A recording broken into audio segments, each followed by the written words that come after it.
உங்களோட first portrait என்ன அப்படின்னு கேட்டிருக்காங்க. உங்களுக்கு டிராயிங் மேல எப்படி இன்ட்ரெஸ்ட் வந்துச்சு? நீங்க மக்கா இருக்கிறதுனால தான் ஆர்டிஸ்ட் ஆனீங்களா? டிராயிங் கிளாஸ் எடுக்கிறீங்களா? Most embarrass moment. நம்ம இங்க கொஞ்சம் லைட்டா மாத்தி கலர் அடிச்சதுனால நமக்கு ஒரு மார்க் மைனஸ் பண்ணிட்டாங்க போல. என்னடா இது பிரிண்ட் அவுட் எடுத்து வந்து குடுக்குற போட்டுக்கு ஃபர்ஸ்ட் பிரைஸ் குடுக்குற. இப்பவே எனக்கு லைட்டா கண்ணு தெரியல, காது வலிக்குது, காது கேட்கல. நான் காக்காப்பி மாதிரி எப்போ யார் தலையில யாருக்குமே தெரியாது. இப்படி உள்ள வலையில எல்லாம் கையில குத்திக்கிட்டு சின்ன வயசுல இருந்தே கொஞ்சம் மக்கு தான். இன்னைக்கு நம்ம இந்த வீடியோல என்ன பார்க்க போறோம்னா, லாஸ்ட் வீக் இன்ஸ்டாகிராம்ல Q&A செக்ஷன் வச்சிருந்தோம். அதுல நீங்க கேட்ட क्वेश्चनக்கு நாங்க ஆன்சர் பண்ண போறோம். வாங்க எங்களை பத்தி தெரிஞ்சுக்கலாம்.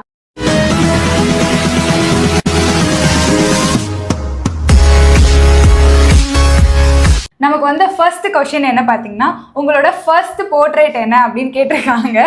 நான் வந்து ஃபர்ஸ்ட் ப்ராக்டிஸ் பண்ணும்போது பண்ண போர்ட்ரேட் எதுனா அது இதுதானா? சைட்ல எங்கேயாவது போட்டு வச்சிருப்போம் பாருங்க. ஆமா, ஒரே அசிங்கமா இருக்கு காய்ஸ். இதுல பாத்தீங்கன்னா அந்த உதடுலாம் பாருங்களேன்,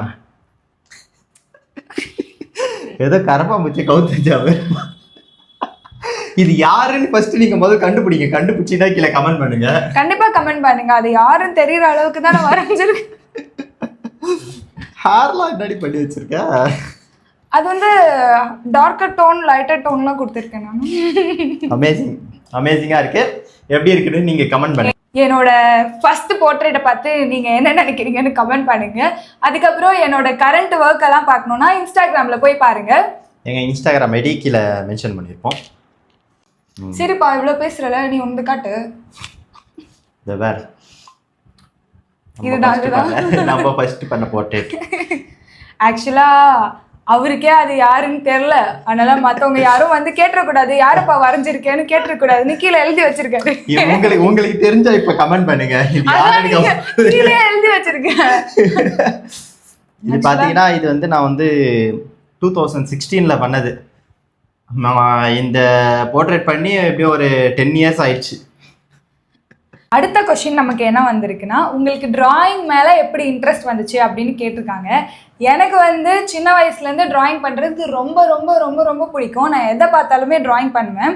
அதில் முக்கியமாக ஒரு இன்சிடென்ட் சொல்லணும்னா, நான் வந்து இந்த எக்ஸ் போட்டு டைல் போட்டு ஒரு ஃபிஷ்ஷு வரைவாங்கள்ல, அந்த மாதிரி ஃபிஷ்ஷை வந்து அழகாக வரைஞ்சி டைல்லாம் கொஞ்சம் நல்லா டபிள்யூ மாதிரி போட்டுலாம் வரைஞ்சி பெரிய சைஸில் நல்லா வாட்டர் கலர் பெயிண்டெல்லாம் கொடுத்து கேலண்டர் இருக்கும்ல, கேலண்டரில் அந்த பேப்பரை ஒட்டி எங்கள் வீட்டில் தொங்க விட்டு வச்சுருந்தேன். வீடு காலி பண்ணும்போது எங்கள் அப்பா இது வேற ஏமா அசிங்கமாக இருக்குது அப்படின்னு சொல்லிட்டு தூக்கி போட்டு வந்துட்டாரு. அதனால அது அப்படியே போயிடுச்சு. அது வந்து 3rd ஸ்டாண்டர்டில் நினைக்கிறேன். நான் வந்து எல்கேஜிலேருந்தே ஆர்டிஸ்ட் ஆகிறதுக்குமா நிறைய வாய்ப்புகள் இருந்துச்சுமா. அது ப்ரூஃப்லாம் நான் வச்சிருக்கேம்மா, இந்த சர்டிஃபிகேட்லாம் வச்சிருக்கேம்மா. நான் எல்கேஜிலே ஆர்டிஸ்ட்டுமா. பாருங்க. பேசுறா. ஆமா, பாருங்க காய்ஸ், எல்கேஜி ஃபுல் போட்டு இருக்கு. இது ஆக்சுவலாக உங்களுக்கு இப்போ நான் காட்டினேன்னா தெரியாது, ஜூமிங்கில் காட்டுறோம். எல்கேஜி 2008 எல்லாம் மென்ஷன் பண்ணியிருக்கு. நம்ம இங்கே கொஞ்சம் லைட்டாக மாற்றி கலர் அடிச்சதுனால நமக்கு ஒரு மார்க் மைனஸ் பண்ணிட்டாங்க போல. எலிஃபென்ட்லாம் டிராயிங் பண்ணியிருக்கா எல்கேஜிலேயே. ரெடி, நம்ம அனாட்டமிலாம் செம்மையாக இருக்கு பாருங்க எல்கேஜில. ஸோ இதுலேருந்து நான் என்ன சொல்ல வரேன்னா, சின்ன வயசுலேருந்தே இந்த மாதிரி சின்ன சின்ன விஷயமா டிராயிங் பண்ணி இருந்ததுனால இது ஒரு பேஸாக வந்துருச்சு. ஸோ இப்போ ஆர்டிஸ்ட் ஆகிறதுக்கு அது எல்லாம் எனக்கு யூஸ்ஃபுல்லாக இருந்துச்சு. எனக்கு பார்த்தீங்கன்னா நானும் சின்ன வயசுலேருந்தே இந்த மாதிரி டிராயிங்ஸ்லாம் பண்ணிட்டு இருப்பேன். டிராயிங்ஸ்லாம் இப்படி அரை மார்க் மாதிரி போட்டு ஒரு வீடு வரையறது, பக்கத்தில் விவியா போட்டு காக்கா வரையறது, 2 மலைக்கு நடுவுல ஒரு சூரியன்.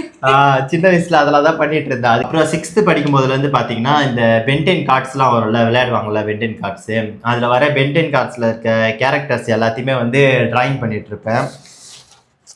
அப்போ பண்ண டிராயிங்ஸ் தான் இது எல்லாமே. இந்த நோட்ல இருக்கிறது எல்லாமே அப்போ பண்ண டிராயிங்ஸ் தான். ஆமா, எங்க கிட்ட ஓல்டு டிராயிங்ஸ்னு பார்த்தா எக்கச்சக்கமா இருக்கு. அதுக்குனே தனியா ஒரு வீடியோ போடணும். புக்கா வேணும்னா கேளுங்க, போடலாம். கண்டிப்பா போடுறோம். அதெல்லாம் பாத்தீங்கன்னா நீங்க வயிறு குலுங்க சிரிப்பீங்க. பாருங்க, டைம்னேட்டர்லாம் வரைஞ்சி வச்சிருக்கேன்.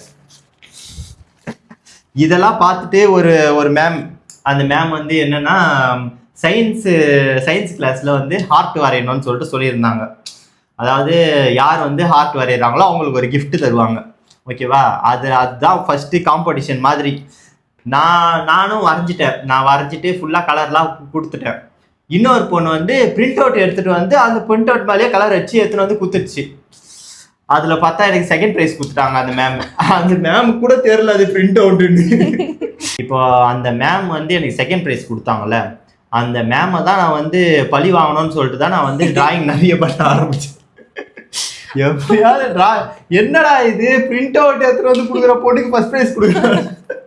அதுக்கப்புறமேட்டு இப்போ காலேஜுக்குலாம் போகும்போது தான் நான் வந்து போர்ட்ரேட்லாம் ஸ்டார்ட் பண்ணி அப்படியே ஆர்டிஸ்ட் ஆயாச்சு. நமக்கு நெக்ஸ்ட் கொஸ்டின் என்ன கேட்டிருக்கீங்கன்னா, டிராயிங் கிளாஸ் எடுக்கிறீங்களா அப்படின்னு சொல்லி கேட்டிருந்தீங்க. ஆக்சுவலி நாங்கள் கிளாஸ் எடுத்துட்டு இருந்தோம், ஆஃப்லைன்லேயும் எடுத்துட்டு இருந்தோம், ஆன்லைன்லேயும் எடுத்துட்டு இருந்தோம். நிறைய ஸ்டூடெண்ட்ஸ் நம்ம கிட்ட வந்து படிச்சுட்டு இருந்தாங்க. இப்போ நிறைய பேர் ஆர்டிஸ்டாகவுமே இருக்காங்க. அதை நினச்சி ப்ரௌடாக இருக்கு.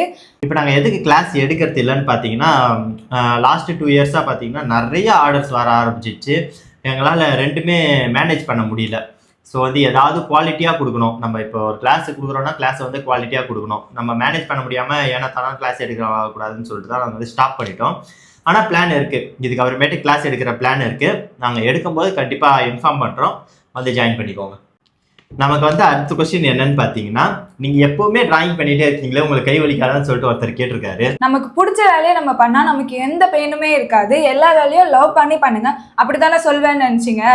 இப்போவே எனக்கு லைட்டாக கண்ணு தெரியல, காது வலிக்குது, காது கேட்கல, முதுகெல்லாம் செம்ம வலி வலிக்குது, ஏன் தான் உட்கார ஏந்துக்கு ஷோல்டர் வலிக்குது. அவன் வந்து அவனுக்கு பின்னாடி தாங்க தெரியும். ஆமா, எந்த வேலை செஞ்சாலும் அதுக்கேற்ற உடம்பு வலி இருக்கதான் செய்யும். சிஸ்டம் முன்னாடி உட்காந்துட்டே இருந்தா கண்ணு வலிக்கிறது, முதுகு வலிக்கிறது, அந்த மாதிரி எல்லாருக்கும் இருக்க மாதிரி எல்லா பிரச்சனையும் எங்களுக்குமே இருக்கு. நமக்கு நெக்ஸ்ட் கொஸ்டின் என்ன வந்திருக்கு பார்த்தீங்கன்னா, ஒரு ஆர்டிஸ்ட் வியூல லவ்னா என்ன அப்படின்னு சொல்லி கேட்டிருக்காங்க. லவ்னா என்னன்னு பார்த்தீங்கன்னா, சந்தானம் சொல்ற மாதிரி தான். லவ்னா காக்காப்பி மாதிரி, எப்போ யார் தலையில யாருக்குமே தெரியாது. ஆமா, ஆர்டிஸ்ட் தள்ள எப்பயுமே விழுந்துதான் கிடக்கும். அதுல எது நல்ல காக்காப்பின்னு தேர்ந்தெடுக்கிறது நம்ம. அப்படிலாம் இல்லைங்க. ஆக்சுவலா என்னை பொறுத்த வரைக்கும் லவ்னா என்னன்னா, கைண்டா இருக்கணும், எல்லாருக்கும் ரெஸ்பெக்ட் கொடுக்கணும், லாயலா இருக்கணும். ஓ, அந்த லவ்வா? நீ என்ன நினைச்ச? நான் இந்த லவ்னு நினைச்சேன். பையன் பசங்களுக்குலாம் லவ்னா ஒண்ணுதாங்க. அவ்வளவுதாங்க, நமக்கு வேற லவ்லாம் தெரியாது. நமக்கு வந்து அடுத்த கொஸ்டின் என்னன்னு பார்த்தீங்கன்னா, உங்கள் வீட்டில் எப்படி டிராயிங்க்கு சப்போர்ட் பண்ணுறாங்க? எங்கள் வீட்டில் டிராயிங் பண்ணாலே திட்டுறாங்க அப்படின்னு சொல்லிட்டு ஒருத்தர் சொல்லியிருந்தாரு. எல்லார் வீட்லேயும் சொல்கிற மாதிரி ஃபஸ்ட்டு எங்கள் வீட்லேயும் இந்த மாதிரி தான் சொல்லிட்டு இருந்தாங்க. இதில் என்ன வரப்போகுது, எதுக்கு இந்த வேலையை பண்ணிட்டு இருக்க அப்படின்ற மாதிரி தான் பேசிகிட்டு இருந்தாங்க. பட் நான் டிராயிங் ஸ்டார்ட் பண்ணது பார்த்தீங்கன்னா, நான் காலேஜ் படிக்கும்போதுலேருந்தே ஸ்டார்ட் பண்ணிட்டேன். ஸோ நானே ஏர்ன் பண்ணி நானே ஃபீஸ் இல்லாமல் கட்டிப்பேன், எனக்கான செலவு இல்லாமல் பார்த்துப்பேன். அதுக்கப்புறமேட்டு காலேஜ் முடிக்கும்போது பார்த்தீங்கன்னா, நான் கேம்பஸில் செலக்ட் ஆகி ஹைப்பே ஜாப் எனக்கு வந்தது. அது கூட நான் போகல, அது கூட எங்கள் வீட்டில் எதுவுமே சொல்லலை. நீ உனக்கு பிடிச்ச வேலையே பார்த்துக்கோ அப்படின்ற மாதிரி தான் எனக்கு சப்போர்ட் பண்ணாங்க.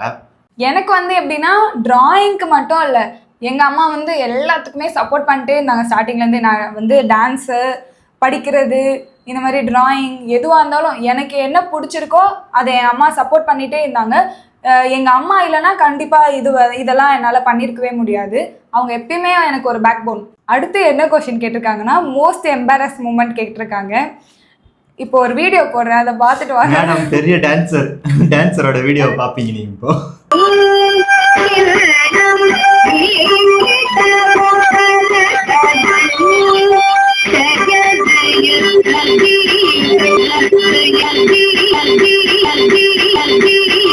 ஆக்சுவலாக அது என்ன ஆச்சுன்னா, அந்த ஸ்டேஜ் வந்து ரொம்ப குட்டி, மொத்தம் ஒரு 11 பேரை ஆட வச்சுருந்தாங்க. அது ரொம்ப சின்ன ஸ்டேஜ். ஓகே, நம்ம ஹைட்டாக இருக்கும்னு நம்மளை எப்பயுமே பின்னாடி போட்டுருவாங்க. அப்போது நான் என்ன படிச்சுட்டு இருந்தேன் தெரியுமா, 6th ஸ்டாண்டர்டோ என்ன படிச்சுட்டு இருந்தேன். அப்போவே அவ்வளோ ஹைட்டு. அடுத்த ஸ்டெப்பில் நாங்கள் பின்னாடி காலை வச்சோம் கீழே. இந்த தோல்வி உங்களுக்கு எந்த அளவுக்கு பாதிச்சிருக்கு அதுதான் தேவை எனக்கு. அதுக்காக நீங்க அழுவ கூடாது. அதெல்லாம் ஒண்ணும் இல்ல இல்ல, சார். நீங்க அழுவுறீங்க. இல்ல சார். இல்ல, கண்ணு கலங்குது. அழுவல சார். இல்ல, வந்துடுச்சு. சாரி, அழுவுடா எரும மாடு, அழுவுடா.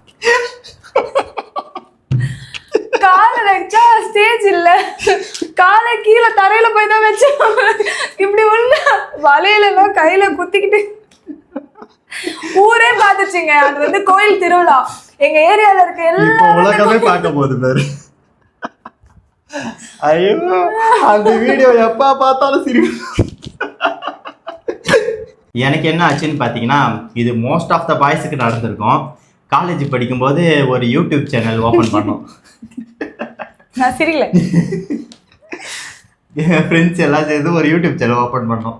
அந்த யூடியூப் சேனல்ல போட்ட வீடியோவை எப்ப பார்த்தாலும் எனக்கு ஒரு எம்பாரிசா, என்னடா இப்படி கிரிஞ்சு பண்ணி வச்சிருக்கிறோமே அப்படின்னு. மச்சான் வாடா, கோகுல் எங்க இருக்கான்னு தெரியல, பார்க்கலாம். அது என்ன பண்ற, யாருக்கு பேசிக்கிறோம்? வாடா போலாம். டேய் இங்க பாருடா, காலாங்கத்தாயே ஆரம்பிச்சிட்டு. ஐயோ இவனுங்க வேற வந்துட்டானுங்களே. வை நான் அப்புறம் கால் பண்றேன். என்னடா மூஞ்சி இது, இதெல்லாம் வியாபாரமா? சொல்லாமலே வந்துட்டீங்க. சொல்றதுக்கு அப்படியே போன் போட்டா நீ எடுத்துட்டு பாரு. சரி வா வா வா போலாம் வா. அந்த யூடியூப் சேனலுக்கு பேர் வந்து பாத்தீங்கன்னா தூக்கி அடிச்சிடும், பாத்துக்கோ. நினைவுகள் மனசுக்கு வலிய கொடுக்கும், அதை அடியோட மறக்கிறது மனசுக்கு நிம்மதியை கொடுக்கும். பேரு இப்ப பார்த்தா கூட என்னடா இந்த மாதிரி கிரிஞ்சு பண்ணிருக்கீங்களா சொல்லிட்டு அவங்க ஃப்ரெண்ட்ஸ் எல்லாம் மழையில வந்து இந்த ஒரு மைக் மாதிரி சும்மா ஏதாவது வச்சுக்கிட்டு கொடை பிடிச்சின்னு, இங்க மழை பெஞ்சிருக்கு கைஸ், இலையெல்லாம் ஈரமா இருக்கு கைஸ், அந்த வீடியோலாம் இருந்தா எடுத்து போடுறோம். நமக்கு நெக்ஸ்ட் கொஸ்டின் என்ன கேட்டிருக்காங்கன்னா, நீங்க மக்கா இருக்கிறதுனால தான் ஆர்டிஸ்ட் ஆனீங்களா சொல்லிட்டு கேட்டாங்க. அதாவது என்ன கேட்டிருக்காங்கன்னா, படிப்பு வராம ஆர்டிஸ்ட் ஆயிருக்கீங்களா கேட்டிருக்காங்க. அப்படிலாம் கிடையாதுங்க. மக்கா இருந்தாலும் ஆர்டிஸ்ட் ஆக முடியாது, ரொம்ப கிரியேட்டிவா இருந்தால் தான் ஆர்டிஸ்ட் ஆக முடியும். அதுக்கப்புறம் முக்கியமானது, நாங்கள் வந்து படிப்பு வராமலாம் ஆர்டிஸ்ட் ஆகல.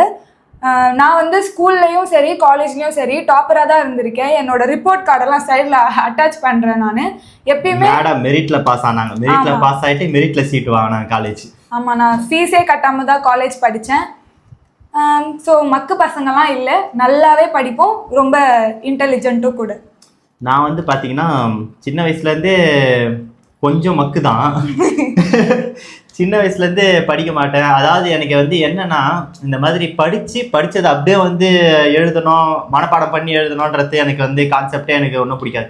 எனக்கு என்ன புரியுதோ புரிஞ்சதை நான் எழுதுவேன். ஆனால் அது புக்கில் இல்லையான்னு சொல்லிட்டு எனக்கு வந்து மார்க் போட மாட்டாங்க. அதுக்கப்புறமேட்டு காலேஜ் வந்ததுக்கு அப்புறமா காலேஜ்ல நான் கிளாஸ்லயே இருக்க மாட்டேன். ஆனா வந்து கிளாஸ்ல எப்பயாவது கிளாஸ்ல உட்காரும்ல, அப்போ வந்து கவனிக்கிறத அது அப்படியே தான் மட்டும் தான் நான் வந்து எக்ஸாம்ல எழுதி வைப்பேன். காலேஜ்ல பாத்தீங்கன்னா காலேஜ்ல வந்து